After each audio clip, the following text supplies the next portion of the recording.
Olá, bem-vindo e bem-vindo a mais um Bom Dia Fim do Mundo, gravado diretamente da TV PUC em São Paulo. Eu sou Ricardo Terto e neste podcast a gente traz conversas que buscam transformar a apatia em inquietação, sem derrotismo, mas também sem negacionismo. No episódio de hoje, a caixa preta da energia nuclear. O mundo entra em uma nova corrida pela energia nuclear, mas será que essa é realmente uma boa alternativa para a crise energética? Ou será que a gente está criando um novo Godzilla? A gente vai conversar sobre isso agora, no Bom Dia Fim do Mundo.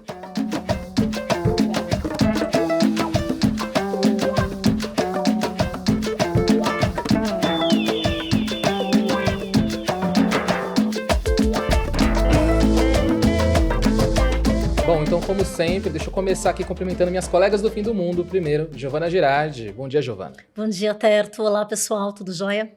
E Marina Amaral. Bom dia, Marina. Bom dia, Terto. Bom dia, Giovana. Bom dia, gente. Eu já volto com a Giovana e com a Marina, mas antes fica o convite para você seguir e assinar esse podcast onde você estiver. Continue sendo o nosso profeta do Apocalipse, espalhe a palavra do Bom Dia Fim do Mundo por aí. E se você estiver nos escutando no Spotify ou na Apple, nos dê 5 estrelas. Se você estiver nos assistindo no YouTube, deixe um comentário legal pra gente. Agora que eu já passei o nosso chapéu, bora para o primeiro bloco do programa, logo depois da vinheta. Bom, gente, semana passada a gente teve aí, um apagão em parte da Europa. A gente até comentou sobre isso aí na última quinta. E além, e esse blackout trouxe várias especulações. Além das especulações do porquê que aconteceu esse blackout, também esse evento acabou entrando na lista de debates que estão acontecendo agora sobre o uso da energia nuclear. É um assunto que parece que está sendo reaquecido. Então acho que a gente pode começar por isso, né, Giovana? Por que essa discussão voltou a estar em evidência agora no mundo todo? Verdade, Terto. Eu diria que a gente está naquele momento de escolha entre a cruz e a caldeirinha, sabe?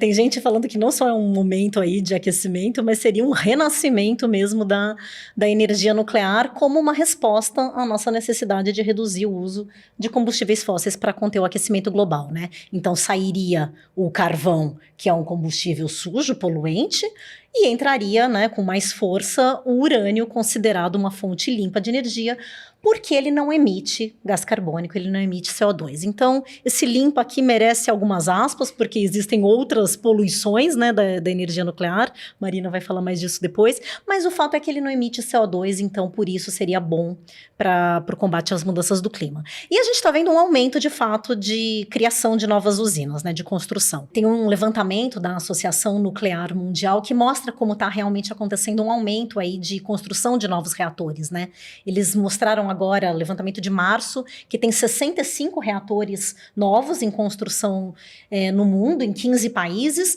a maioria desses países na Ásia, com a China liderando, obviamente, mas, por exemplo, essa lista inclui até a Angra 3, que está sendo construída, está suspensa a construção, mas está acontecendo. Então, esses novos reatores estão previstos para entrar em operação já agora, daqui 5 anos, em 2030, e juntos eles vão ser capazes de gerar mais de 70 gigawatt-hora, que é o equivalente a 5 novas Itaipus no mundo. Esse levantamento fala ainda que tem outros 85 reatores que já estão planejados, e esses entrariam em operação nos próximos 15 anos, e eles listam outros 300 que eles chamam de, na fase de proposição. Eles estão aí em algum plano, mas ainda não tem um cronograma fixo, E aí essas 300 incluem uma série de países, como Estados Unidos, França. Tem um outro relatório também da Agência Internacional de Energia, a IEA, lançado no começo desse ano, falando que a geração nuclear deve bater recorde nesse ano e que essas novas usinas que estão em construção, o volume delas já é o maior em 30 anos.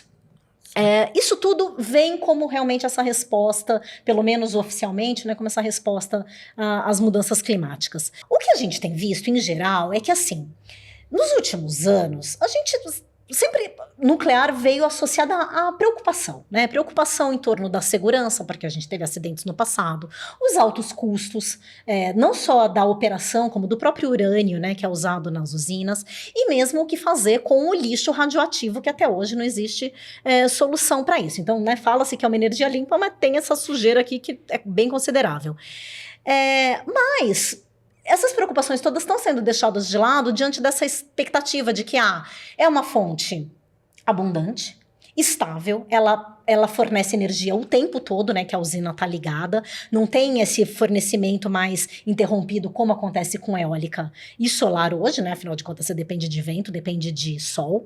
É claro que, assim, isso é um sistema que eu acho que em breve a gente vai ver as solares e as eólicas ficando mais robustas por causa do desenvolvimento de baterias. E a gente também está vendo a tentativa de novos combustíveis, como, por exemplo, o hidrogênio verde, esse sim é muito limpo. Mas eles ainda estão em desenvolvimento. E a energia nuclear, em teoria, está aí mais à mão, vamos usá-la, né? E porque também estão sendo testadas novas tecnologias mais seguras, como pequenos reatores nucleares. Eu estou fazendo aqui com um gesto na mão, como se fosse uma bolinha, não é, mas é muito menor do que uma grande usina, né, como a gente vê aí no mundo. E isso, então, já gerou essa expectativa de, aqui temos um caminho para ampliar. Tem muita gente, inclusive no ambientalismo, o ambientalismo foi sempre muito contra, né, a energia nuclear, mas já falando, não, olha, beleza, tem alguns países como a China, que por mais que seja o líder mundial em crescimento de energia eólica e solar, né, em fontes renováveis, ainda não está conseguindo diminuir a sua geração de energia com carvão, por exemplo. Então, para a China, sim, é um bom negócio você ter nuclear, porque aí sim você substituiria carvão pela nuclear, né? E realmente os chineses estão apostando nisso, porque eles acabaram de aprovar a construção de 10 novas usinas, já até agora 2030, um investimento de 155 bilhões de reais. Com isso, eles devem virar o maior produtor mundial de energia nuclear, aliás, na frente já de Estados Unidos e França. Hoje eles estão em terceiro lugar. E outro argumento é que algumas pessoas falam assim, olha, com as mudanças climáticas, a gente já está vendo os danos. Se o mundo aquecer mais meio grau do que já está hoje, né, se chegar a 2 graus em relação ao período pré-industrial, os danos que a gente vai sentir no mundo é líquido e certo que eles vão ser muito danosos. Já com a energia nuclear, o risco existe, mas se acontece, exatamente. Mas se acontece um acidente nuclear, é uma tragédia, né? Pois é, a questão da energia nuclear é algo que está até na cultura pop aí, né? Tem Homem de Ferro que tem um reator no peito, né? Mas na prática porque a gente entende o que a gente está querendo dizer, né? Quando a gente fala disso, como funciona uma usina nuclear. Então, a gente separou um vídeo aqui, um trecho de um vídeo do canal Ciência Todo Dia, do youtuber Pedro Loz, e aí ele traz de uma forma didática como funciona uma usina nuclear. Vou pedir para a produção passar o vídeo agora pra gente.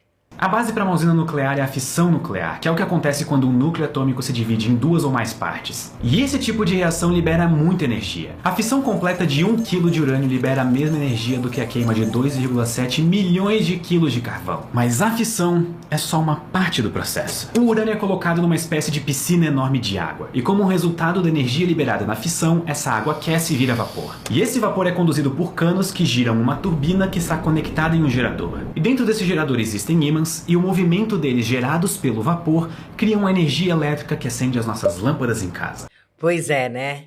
A gente vê as luzes acesas e não pensa nem como aquela energia foi gerada, nem no que acontece depois. E no caso da energia nuclear, como a Giovana já mencionou, tem um grande pepino que são os resíduos e o lixo nuclear que sobra da operação. Como me explicou o professor Célio Berman, que é livre-docente do Instituto de Eletrotécnica e Energia da USP, esse é um problema que está sem solução desde o início, né? Desde a década de 1940, quando começaram a mexer com energia nuclear, já não se sabia o que fazer e até hoje não se sabe. Mesmo os países que procuram desenvolver tecnologias mais adequadas, em reatores se avançou bastante, mas em relação ao lixo, pouco se avançou nessa questão. E esse não é, na verdade, o único problema difícil de resolver, né, Giovana? É verdade, Marina. Acho que para quem como a gente, né, viu 2 acidentes nucleares aí ao longo da nossa vida, o de Chernobyl na Ucrânia, né, que era então parte da União Soviética em 86, e o de Fukushima no Japão em 2011, é impossível não ficar com o pé atrás, né, com energia nuclear. Chernobyl, para os nossos ouvintes aqui muito jovenzinhos, foi um desastre surreal. Ele foi gerado ali por um misto de problemas técnicos da usina. Naquela época, já em 86, aquela usina já era considerada desatualizada, né, velha, e junto com o erro humano, né, que acabou espalhando material radioativo por boa parte da Europa. Não existe um número preciso, mas a estimativa é que milhares de pessoas acabaram morrendo em decorrência da radiação. Os casos mais, o tipo de problema mais visível aí que a gente conhece é casos de câncer, né? Então, assim, pouco mais de uma década atrás, se você fosse perguntar, a gente vai ter um boom de energia nuclear? Ninguém ia dizer que não. A impressão era que a energia nuclear estava com os dias contados, principalmente depois que teve esse acidente de 2011 em Fukushima, que aí eu também não sei se todo mundo vai se lembrar, mas foi aquela sequência, né, de eventos extremos ali. Você teve um terremoto fortíssimo no Japão, seguido por um tsunami, e o tsunami, ele realmente atingiu em cheio a usina e acabou levando a uma perda de energia. E isso desativou, como esse sistema, né, de fissão, como a gente estava vendo no vídeo, ele gera muito calor, então você precisa ter um resfriamento permanente da usina para que ela não exploda. Justamente esse sistema caiu na falta de energia e provocou o derretimento dos reatores nucleares. Foi outra tragédia. A região até hoje de Fukushima é interditada ali, né? As pessoas não podem viver mais ali. Depois daquilo, o que a gente viu foi um monte de gente, um monte de países começando a desligar os seus reatores. O próprio Japão, ele começou aos poucos a desativar todas as usinas que eles tinham, chegando a zerar em 2023.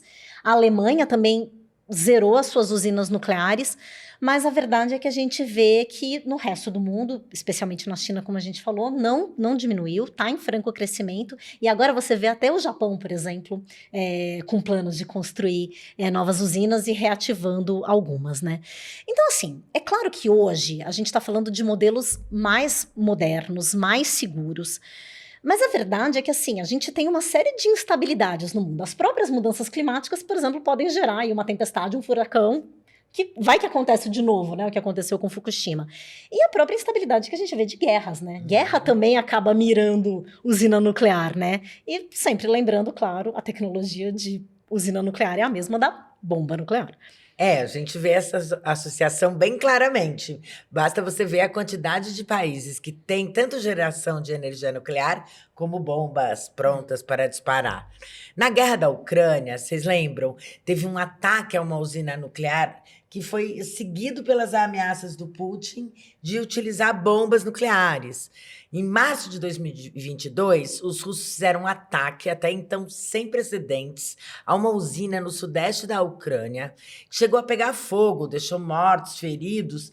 E depois que o incêndio foi controlado, até o Zelensky disse uma fala que ficou marcada, né, uma das mais marcantes dessa guerra, que ele fala: sobrevivemos uma noite que poderia ter interrompido o curso da história da Ucrânia, da Europa, né?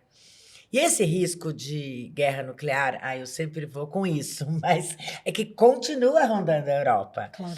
Principalmente depois da chegada do Trump ao poder nos Estados Unidos, que veio com essa agressividade toda, né? Então faz a gente temer outros conflitos. Então, além desse risco de escalada do conflito entre a Europa e a Rússia, China e Estados Unidos também poderiam usar bombas nucleares em uma guerra eventual, né? Ainda bem que, por enquanto, os dois países travam uma guerra comercial. E falando em guerra comercial, acho que vale lembrar que boa parte dessa expectativa em torno da energia nuclear não é só por causa dessa demanda de transição energética, mas também por causa do aumento do consumo de energia que a gente está vendo no mundo, em especial das empresas de tecnologia e de inteligência artificial, né? A gente até já comentou isso aqui em outros episódios, para poder alimentar os famosos data centers, né?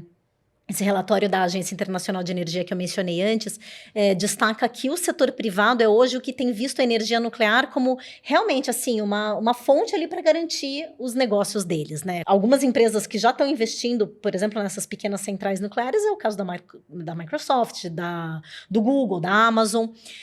O Bill Gates, que é o fundador da Microsoft, inclusive, né, ele virou um enorme defensor de energia nuclear. No discurso dele, ele fala que é para ser uma solução para as mudanças climáticas, e ele até criou uma empresa chamada Terra Power, que está desenvolvendo novas tecnologias também, supostamente, para serem mais seguras.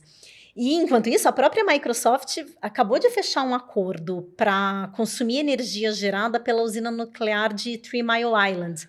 Que aí eu não sei, a Marina até tá abrindo a boca aqui de espanto. Porque eu lembro do acidente. Essa é mais antigo, né? 79. Exatamente. E ela chegou a ser desativada agora em 2019, depois de 50 anos de operação. E agora eles estão ativando de novo. E a Microsoft vai comprar toda a energia deles. Falando em Big Data, né, a Agência Internacional de Energia projeta que eles vão demandar de eletricidade até 2030, vai mais do que dobrar a demanda deles até 2030, e o consumo vai chegar ao que hoje é consumido pelo Japão. Imagina. Pois é, né? E o que é muito, muito irônico é que, enquanto isso, tem quase 700 milhões de pessoas. 675 milhões, segundo o relatório do Banco Mundial, divulgado em 2023, que absolutamente não têm acesso à energia elétrica. Uhum. E 80% dessas pessoas está na África subsaariana, quer dizer, é bem uma demonstração da desigualdade, né? Que está todo mundo ali brigando por energia, os grandões, e essas pessoas nem conseguiram ainda ter luz em casa, ter geladeira, acesso à internet, nem pensar. Fale, né? Então, anda, né? A exclusão aumenta. Eu lembro sempre da a filósofa Débora Danovsky, que é uma pessoa que eu gosto muito, e que ela deu uma entrevista na pandemia que ficou marcada para mim, porque ela dizia: não há mais mundo para todo mundo. Uma fase triste, né, Terto? É triste mesmo. Não tem mundo mais para todo mundo, e esse é só o primeiro bloco do programa. No segundo bloco a gente continua essa conversa aqui, mas antes vem aí o quadro A Trombeta da Semana, de pós-feriado, logo depois da vinheta.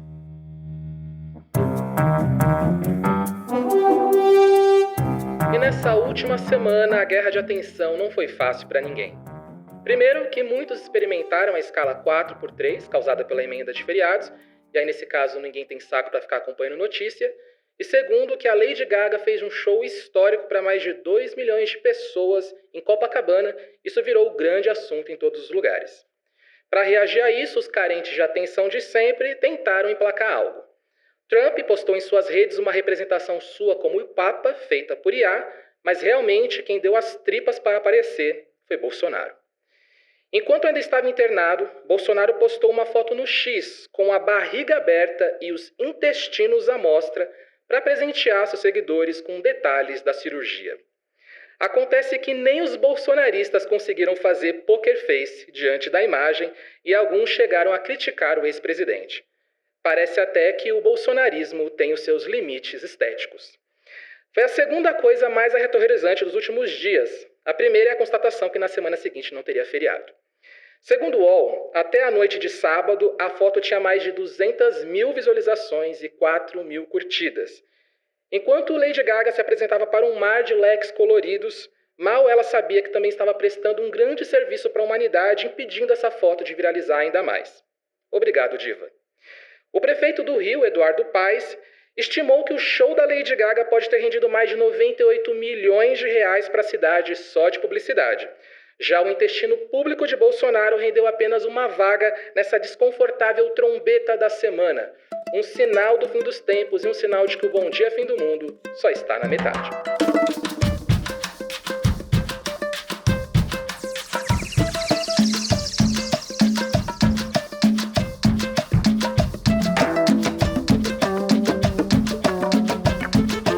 E depois dessa trombeta da semana, nada melhor do que falar da nossa Arca da Salvação, que são as pessoas que contribuem com o programa de aliados, que é o que viabiliza matérias, reportagens e formatos como esse aqui.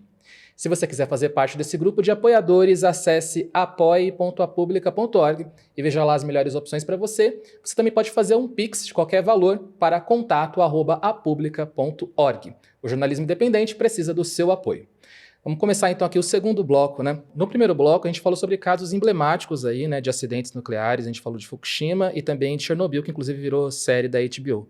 Agora, o que pouca gente se lembra é que o Brasil também teve um caso notório, né? Um caso que ficou famoso no mundo todo.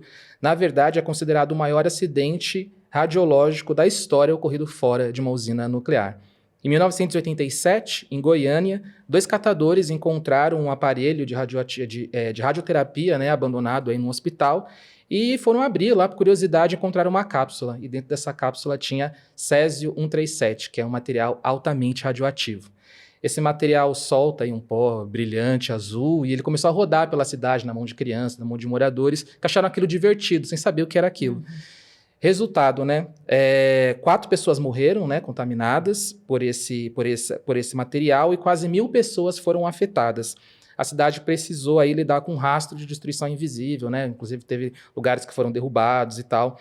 Até hoje existe uma associação de afetados por esse evento que contabilizam centenas de pessoas mortas, provavelmente, né, por reflexos aí dessa exposição, de câncer, né, de todas essas repercussões aí de terem contato com esse material.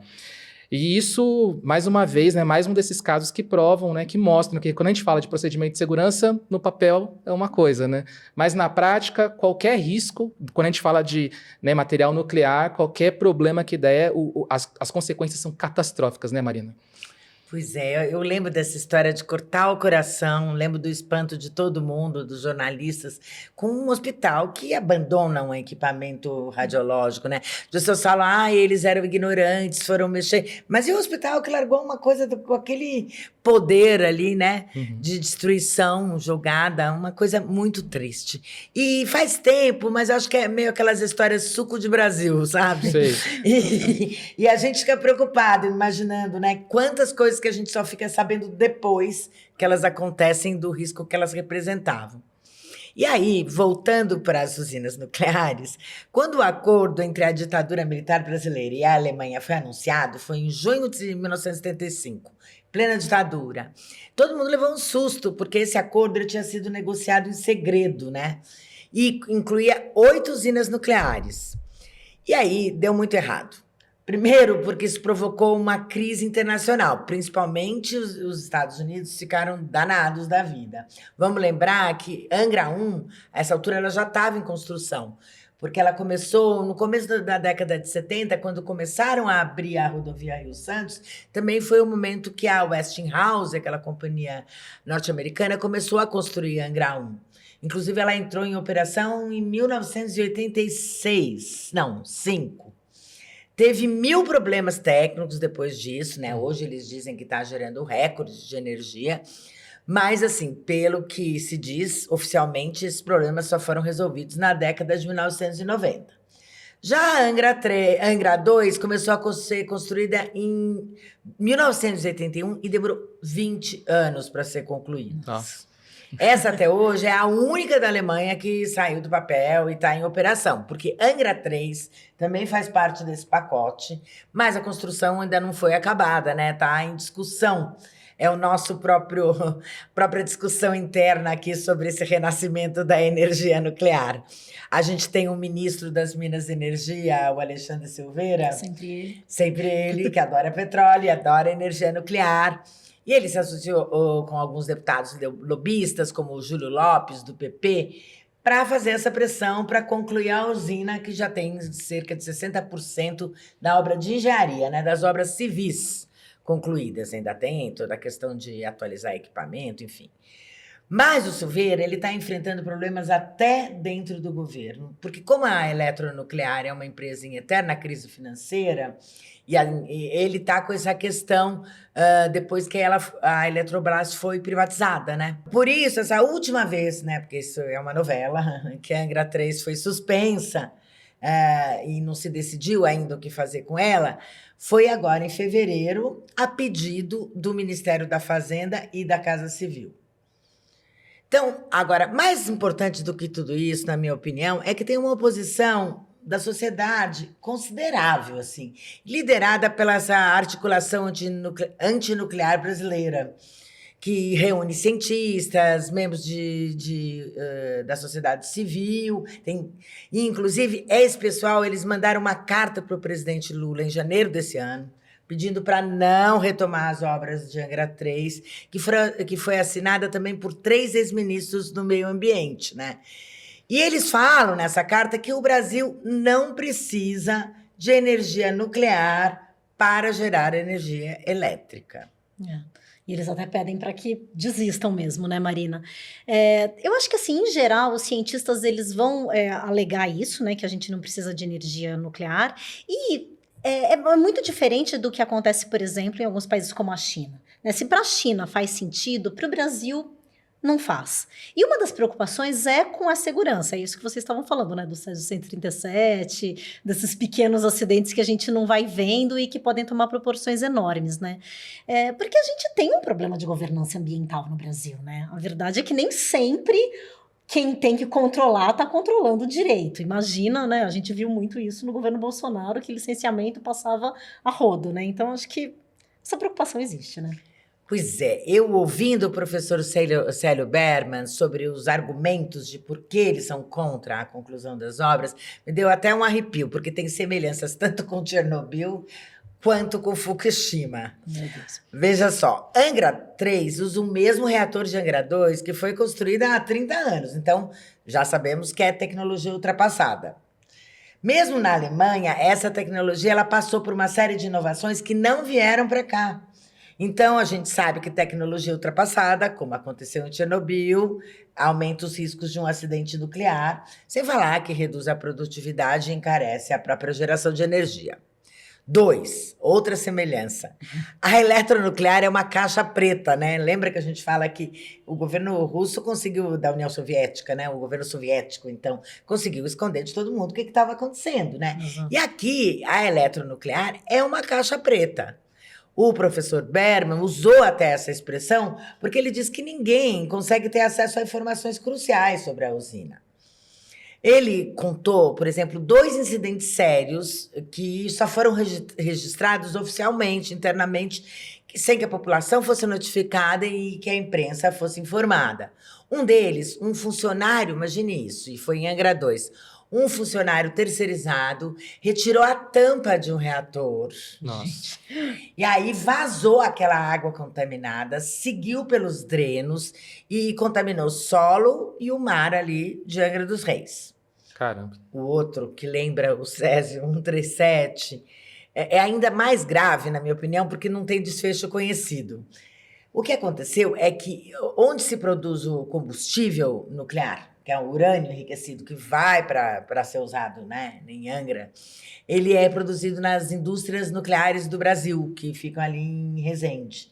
E 2 ampolas com esse combustível simplesmente sumiram, desapareceram. Ninguém soube mais o que aconteceu com elas, como diz o professor Berman, sabe lá Deus onde foram parar. Nossa. Gente. Então, a gente não sabe Surreal. o que pode ter acontecido com isso. Quer dizer, né, são 2 exemplos que mostram como a segurança não está nada garantida. Por fim, aí nós vamos lembrar de Fukushima, o professor Berman que diz que a região ali de Angra dos Reis, ela é uma região de fragilidade ambiental. Como Fukushima, por motivos um pouco diferentes. Claro que a gente não vai ter terremoto, provavelmente não vai ter um tsunami. Mas o que acontece em Angra? Todo mundo que assiste jornal sabe o que aconteceu ali tantas vezes. Chuva excessiva, deslizamento de terra, que, como aconteceu em Fukushima, pode interromper o fornecimento de energia e pode impedir o resfriamento dos reatores, né? Para complicar, se você tiver uma situação dessas, que só se agrava com a emergência climática, porque cada vez tem mais chuvas excessivas e deslizamentos de encostas, você não tem como tirar as pessoas dali, porque você só tem a rodovia Rio Santos, que é uma pista para ir, outra pista para voltar, e que frequentemente está interrompida pelo quê? Deslizamento De de terra. terra e chuvas excessivas. Então, assim, é uma situação que eu acho realmente muito perigosa. Eu até falei para ele, bom, desse jeito era melhor desligar Angra 1 Muita e coisa 2, para dar errado ali, Também, né? né? Também, né? Mas, enfim, o que eles estão pelo menos lutando é para não terminar a 3, né? Exato. E aí tem um outro lado nessa história, que é o prejuízo da eletronuclear. Segundo Berman, a eletronuclear perde 315 milhões de dólares por ano, com a diferença entre o custo de produção e o preço que eles são autorizados a vender pela ANEEL. Então, esse prejuízo também a tal da caixa preta ajuda a esconder. Aliás, não vamos esquecer que em 2015, mais uma vez as obras de Angra 3 foram paralisadas, dessa vez por causa da Operação Lava Jato, que descobriu ali desvios que estariam de recursos que teriam sido feitos pelo ex-diretor, né, diretor-presidente da Eletronuclear, foi preso, tentou se suicidar na prisão. Um monte de gente ficou com pena, achou que podia ser uma articulação internacional para impedir a tecnologia nuclear brasileira. Mas o que aconteceu de verdade, a gente sabe hoje, é que sim, o dinheiro foi desviado. Então a gente fica com essa pergunta, Giovana. Será que a gente precisa mesmo de Angra 3, de gerar mais energia nuclear no Brasil? Eu acho que essa é a grande questão, no final das contas, né? Porque com esses riscos todos... E assim, a gente já tem uma matriz elétrica limpa. Se no mundo o debate é esse, né? Vamos usar nuclear porque ela é limpa, a nossa já é limpa, né? A gente já tem um monte de hidrelétrica, a gente tem termoelétrica a biomassa, né? Tem com combustível fóssil também, mas temos com biomassa. Fora, obviamente, as fontes eólica e solar, que estão crescendo, com perdão do trocadilho, de vento em popa, e já são as fontes mais baratas no Brasil. É isso, né? Se a China precisa substituir o carvão, não é o nosso caso aqui. A gente, de fato, tem carvão, mas ele responde por uma fração mínima da nossa matriz elétrica. A sua eventual eliminação pode sim ser compensada pelas fontes renováveis. O debate que a gente tem no Brasil, do fim das usinas de Santa Catarina e Rio Grande do Sul, é muito mais uma questão ali de como vai se resolver aquelas fontes de trabalho, como se vai resolver a questão econômica da região, do que uma questão energética, né? Não é uma questão de não ter como substituir o carvão, Exatamente. né? Então, o que o professor diz é que ele não é contra a energia nuclear em si. O que ele insiste é no risco desnecessário de o Brasil ter mais usinas nucleares para gerar energia elétrica, né? E aí ele me lembrou uma outra coisa que eu achei terrível, porque tem a questão da exploração de urânio, né? Um minério que é explorado em mina, como a gente está acostumado a ver. E ele me contou que, além dessas minas novas que eles estão querendo abrir agora no Ceará, a mina, a primeira de todas elas, que forneceu urânio para Angra 1, para Angra 2, que é em Caldas, Minas Gerais, ela está numa situação terrível, porque ela não foi descomissionada, que é como a gente chama quando encerra a exploração numa mina, né, para você restabelecer e deixar o meio ambiente seguro. E aí tem material radioativo por lá, tem material radioativo dentro de uma represa que, segundo ele, está correndo, inclusive, o risco de a barragem estourar, como a gente já viu em Minas. Que risco. E aqui é aquela água contaminada espalhando por todo lugar. É um planalto, né? Caldas fica em um planalto. Então, é um risco muito grande que a gente já está correndo. E se você abrir mais minas, além de fazer mais usinas, os riscos só aumentam, né? Pois é. Bom, pelo menos aqui neste programa a gente tem uma fonte de energia 100% renovável e limpa, que é o quadro A Luz no Fim do Túnel, que vem aí logo depois da vinheta.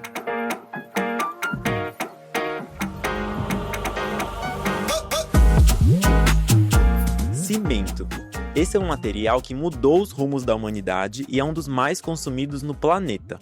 Mas com ele também vem uma grande contribuição para o aquecimento global, já que a produção de cimento responde por 1/4 das emissões das indústrias no Brasil. A luz no fim do túnel é que esse quadro está perto de mudar.